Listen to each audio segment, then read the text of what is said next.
नमो बुद्धाय दोस्तों। Our pride हमारा गौरव में आपका एक बार फिर से स्वागत है। दोस्तों, इतिहास की किताबों में अक्सर वो बातें दबा दी जाती हैं जो हमारे पूर्वजों और विश्व सभ्यताओं के बीच गहरे रिश्तों को उजागर करती हैं। आज हम बात करेंगे प्रसिद्ध यूनानी राजदूत मेगास्थनीज की, जिसने सम्राट चंद्रगुप्त मौर्य के दरबार में रहकर इंडिका लिखी। मेगास्थनीज ने एक बहुत ही चौंकाने वाला दावा किया। उनका मानना था कि ब्राह्मणों और यहूदियों के दर्शन और उनकी जीवन पद्धति में गहरी समानताएं हैं। यहाँ तक कि उसने इन्हें एक ही मूल का संकेत दिया था। क्या वाकई इन दो प्राचीन सभ्यताओं के पूर्वज एक ही थे? क्या उनके विचारों में कोई ऐसी कड़ी थी जिसने एक विदेशी यात्री को इतना प्रभावित किया?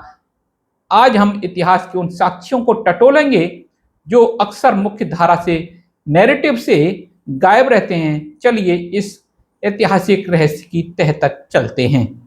बात करेंगे ब्राह्मण नस्ल और यहूदी नस्ल में क्या रिश्ता है। मेगास्थनीज का हवाला देते हुए क्लीमेंट लिखते हैं कि यहूदी नस्ल सबसे प्राचीन नस्ल है। उसका दर्शन, रहने सहने का ढंग, सामाजिक, धार्मिक और रीति रिवाज आदि जो अब तक लिखा जा चुका है, यूनानी दर्शन से भी पहले का है। इस बात का समर्थन पाइथागोरियन, फिलो और एरिस्टोबुलस तथा अनेक दूसरे विद्वानों ने किया है।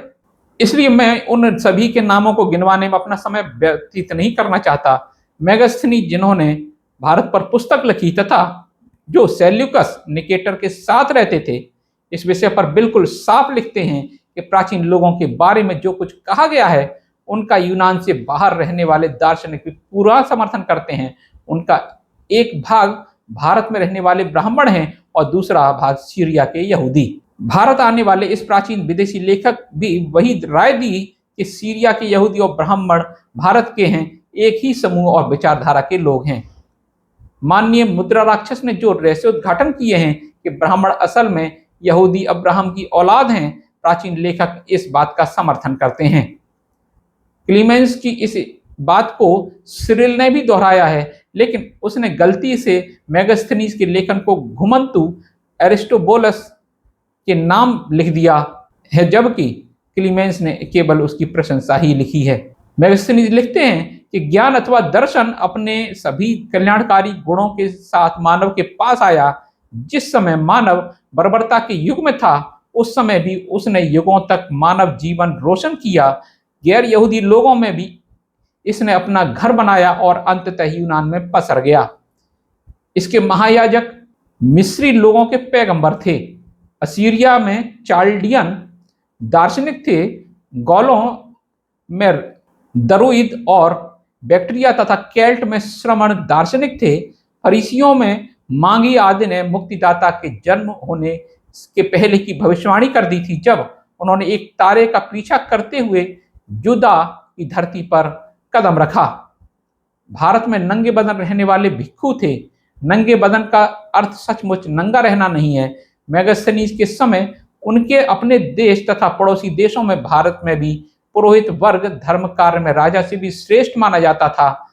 भारतीय ब्राह्मण वर्ग के लोग मेगास्थनीज के अनुसार इत्र लगाने से लेकर सोने के गहने पहनने तक को धर्म कार्य समझते थे। ऐसे धनाढ्य पुरोहितों के सामने जब चिथड़े लपेटे बौद्ध भिक्षु आता होगा तो मेगास्थनीज को वह नंगे बदन ही दिखाई देता होगा। इसलिए वहां नंगा बदन अर्थात अर्धनग्न अथवा नेकेड व्यक्ति नहीं, बल्कि फटे पुराने वस्त्र पहने हुए भिक्षु है। भारतीय दार्शनिकों की दो संप्रदाय है, एक श्रमण, दूसरा वमन। श्रमण से संबंधित हेलो भी है, जो न तो शहर में रहते हैं न ही घरों में। वह अपना बदन पेड़ की छाल से ढकते हैं और पेड़ से गिरे हुए फल ही खाते हैं तथा अपने दोनों हाथों में अंजलि बनाकर पानी पीते हैं। वह न तो शादी करवाते हैं न ही संतान पैदा करते हैं। वह हमारे योगी की तरह होते हैं, जिन्हें एकरातीत कहा जाता है। भारत के हिलोबी दार्शनिक यानी बोटा अर्थात बुद्ध की शिक्षाओं पर चलते हैं तथा उनको भगवान मानते हैं, क्योंकि उन्होंने अपने आचरण में असाधारण पवित्रता व साधुता दिखलाई थी। कोलबरूक की राय में observation on the sect of the Jains, Clemens का कहना सही है कि भगवान बुद्ध और महावीर स्वामी के जैन धर्म के मुकाबले में हिंदू धर्म बहुत बाद में अस्तित्व में आया। वे आगे लिखते हैं कि मुझे आशंका है कि भगवान बुद्ध के अनुयायी वमनों और सवर्णों दोनों से अलग हैं। श्रमण जिन्हें स्ट्रेबा, गर्मण या पोर्फिरियस श्रमण कहते हैं, वास्तव में किसी अन्य धर्म को मानने वाले साधु हैं और हो सकता है कि वह जिन अथवा भगवान महावीर स्वामी के अनुयायी ही हों।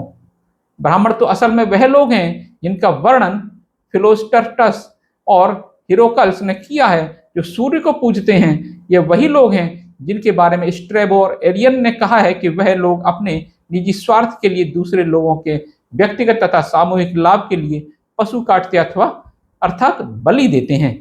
ब्राह्मण तो बुद्ध और जिन्न से बिल्कुल अलग हैं। एक प्राचीन लेखक ने भी इन ब्राह्मणों के कर्मकांडों को बुद्ध और जिन्न की शिक्षाओं से बिल्कुल अलग बताया। श्रमण अथवा समण विभिन्न कुलों या जातियों के लोग होते हैं जो भिक्षु बन जाते हैं। वह ब्राह्मण की तरह एक ही कुल या जाति के लोग नहीं होते, बल्कि सभी विद्वानों ने कहा है कि ब्राह्मण सूर्य की पूजा करते हैं, धार्मिक कर्मकांडों के तौर पर बलि देते हैं तथा दुनिया को बार बार प्रलय द्वारा नष्ट होने वाली बातें बताते हैं। बहुत से ऐसे कर्मकांड करते हैं जो बुद्ध और जिन के धर्म से बिल्कुल भी मेल नहीं खाते। उनको किसी भी ढंग से श्रमण नहीं कहा जा सकता। ब्राह्मणों की आदतें और सिद्धांत ऐसे जैसे ये लेखक बताते हैं रूढ़िवादी हिंदुओं की रीति रिवाज से बहुत अधिक मिलते हैं। शॉनबेक लिखते हैं कि सिकंदर के आने तक किसी भी विदेशी लेखक ने भारत के यहाँ के किसी भी देवता का नाम लिखकर नहीं दिया। केवल बुद्ध का नाम मेगास्थनीज ने लिखा है। जब मकिदुनी यहाँ आए तो अपनी अटूट और अपरिवर्तनीय नीति के अंतर्गत अपने देवताओं की कहानी को सच्ची दिखाने के लिए उन्होंने भारतीय लोगों में फैली काल्पनिक किस्से कहानियों से अपने यहाँ के देवी देवताओं काल्पनिक किस्से जोड़ दिए और ये इन प्रकार सामंजस्य बिठा दिया। भिक्षु वर्ग और उनके दर्शन शास्त्र के बारे में थोड़ी सी जानकारी लेंगे। भारत के साधुओं में एक ऐसा वर्ग भी मौजूद था जो एक अत्यंत विलक्षण जीवन व्यतीत करते थे। मेगास्थनीज उनकी विशेषताएं इस प्रकार बताते हैं कि वह आजाद जीवन गुजारते हैं, घर परिवार आदि किसी बंधन में नहीं बंधते। दूसरी बात, वह हर प्रकार के मांस से परहेज करते हैं, न जीव खुद मारते हैं, न ही किसी अन्य द्वारा मारे गए जीव का मांस खाते हैं। तीसरी, वह आग पर पकाई हुआ भोजन भी नहीं करते। वह केवल फल खाकर जिंदा रहते हैं, यहाँ तक कि वह पेड़ पौधों के फल भी नहीं तोड़ते, बल्कि जो स्वयं फल पेड़ से गिर जाते हैं केवल उन्हीं को उठाकर खाते हैं। वह किसी बर्तन से पानी नहीं पीते, बल्कि नदी का बहता पानी ही पीते हैं। यह लोग तगबेन दरिया के पास रहते हैं और उसी का पानी पीते हैं। वह शरीर के साथ ही समाप्त होने वाली आत्मा के अस्तित्व में विश्वास रखते हैं, मन को सब वस्तुओं का केंद्र मानते हैं। वह लोग अपनी पूरी जिंदगी चिथड़ों में लिपटे नंगे बदन रहते हैं, शरीर पर किसी किस्म का आवरण नहीं डालते। उनका मानना है कि ईश्वर एक प्रकाश है, परंतु यह वह प्रकाश नहीं जो हम मानव आंखों से देखते हैं। यह सूर्य का प्रकाश नहीं और आग की रोशनी भी नहीं। उनके अनुसार केवल यह प्रज्ञाशील बातें ही ईश्वर हैं जो हमें ज्ञान का प्रकाश देती हैं। उनके अनुसार केवल वही लोग इस प्रकाश का दर्शन कर सकते हैं जिन लोगों ने अहंकार को त्याग दिया हो। या जहाँ तक ईश्वर अथवा शब्द अर्थात प्रज्ञाशील बातों का सवाल है, वह मानते हैं वह दैहिक है तथा उनका शरीर बाहरी आवरण बिल्कुल वैसे ही जैसे हम कोट या कुर्ता पहनते हैं, जैसे वह अपने शरीर से बाहर आता है हम दिखाई देने लग जाते हैं। इस वर्ग के लोग मौत को बेइज्जत करने की हद तक ही नकार देते हैं। उनके लिए मौत कोई महत्व नहीं रखती। मौत जब आएगी तब आएगी, उसकी परवाह क्यों करनी, वह ऐसा रवैया रखते हैं। वह अपने किसी भगवान का नाम सदा लेते रहते हैं और एक विशेष ढंग से लेते हैं तथा उनकी स्तुति में कुछ उच्चारण भी करते हैं। वह कभी शादी नहीं करते तथा कभी बच्चे पैदा नहीं करते। यह वाक्य शादी करने और बच्चे पैदा करने के दो अलग अलग काम बताता है, अर्थात उस समय ब्राह्मण समाज में व्याप्त नियोग प्रथा को दर्शाता है। उस समय दीर्घतमा और व्यास जैसे ब्राह्मण ऋषि बिना शादी के लिए ब्रह्मचारी कहलाते थे, मगर दर्जनों बच्चे पैदा कर लेते थे। इसलिए मेगास्थनीज कहते हैं कि यह लोग ब्राह्मण जैसे नहीं थे। वह अगर शादी नहीं करते थे तो बच्चे भी पैदा नहीं करते थे। जिस किसी को उन जैसी जिंदगी बितानी हो, उनको नदी के उस पार जाना होता था और जो उस पार चला जाता था फिर वापस नहीं आता था। यह सूत्र इस बात का द्योतक है कि वे लोग ब्राह्मण धर्मी नहीं थे, क्योंकि उनके चारों आश्रमों के लोग एक आश्रम की समय सीमा समाप्त होने पर घर लौट आते थे और जो जंगल में ऋषि रहते थे वह भी बीवी बच्चों और अन्य महिलाओं के साथ रहते थे। ये लोग वमन यानी समण वमन कहे जाते थे, चाहे वह उनके जैसा जीवन व्यतीत नहीं करते। यह लोग मानते हैं कि जो शरीर कपड़े से ढके हुए हैं उसमें युद्ध चलता रहता है, यह शरीर लाभदायक युद्धों का साधन है, इसलिए इस शरीर के साथ वैसे ही पेश आओ जैसे युद्ध में दुश्मन के साथ पेश आते हैं। इस अंश में मेगस्थनीज द्वारा बताया गया कि एक तथ्य अति महत्वपूर्ण है। अगर इस अंश की शेष बातों को छोड़कर केवल उसी बात पर ही ध्यान दें तो वह ही भारतीय इतिहास का एक मील का पत्थर साबित हो सकता है। वह लिखते हैं कि इन लोगों को भी ब्राह्मण कहा जाता था, चाहे उनके काम लोग उन लोगों से कतई नहीं मिलते थे जो जाति या अन्य जन्म के कारण ब्राह्मण कहे जाते थे। इसका अर्थ है मौर्य काल तक मध्य भारत में ब्राह्मण अपने माँ बाप से पैदा होने की बजाय कर्म से भी बनता था। इसी बात का उल्लेख तथा प्रचार भगवान बुद्ध कर रहे थे। एसुकारी आदि अनेक सूत ऐसे हैं जब भगवान बुद्ध ने भारतीय परंपरा में ब्राह्मण बनने और मीडियाई परंपरा में ब्राह्मण से तुलना की है तथा भारतीय परंपरा को हर बार सही सिद्ध किया है। उस समय भारत में ब्राह्मण किसी जाति की नहीं बल्कि उसकी पदवी थी। उस समय ब्राह्मण शब्द बिल्कुल वैसे ही प्रयोग होता था जैसे आजकल सर प्रयोग होता है।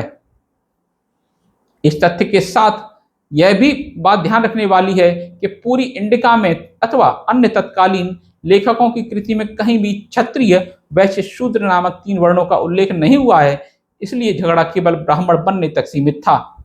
यह बात जाति की ऊंच नीच के विरुद्ध संघर्ष करने वाले 2 महान विभूतियों का स्मरण करवाती है, श्रद्धेय ईवी पेरियार, रामास्वामी नायकर और ज्योतिबा फूले।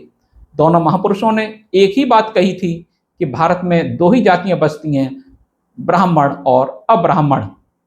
प्राचीन काल में इन 2 में ही झगड़ा हुआ। इसके साथ यह बात भी बतानी बहुत महत्वपूर्ण है कि भारतीय समाज से जो लोग ब्राह्मण यानी सन्यासी बनते थे वे घर नहीं बसाते थे, अतः इस ऊंच नीच के संघर्ष में उनका योगदान लगभग शून्य था। जबकि मीडियाई ब्राह्मण के लिए यह उनके बच्चों के सुरक्षित भविष्य के लिए पीढ़ी दर पीढ़ी चलने वाला संघर्ष था, अतः वह इस संघर्ष में निजी स्वार्थ पूर्ति के लिए जी जान से लड़े। इस संघर्ष में उनका विरोध केवल भारतीय सत्तासीन वर्ग के लोग राजन अथवा खत्ती कहे कर रहे थे जो खुद को ब्राह्मण से भी ऊंचा होने का दावा करते थे।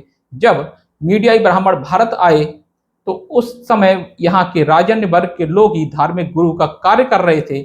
बुद्ध, महावीर, चारवाक और उपनिषद रचयिता सभी इसी वर्ग से थे। अंततः इस संघर्ष में ब्राह्मण की जीत हुई।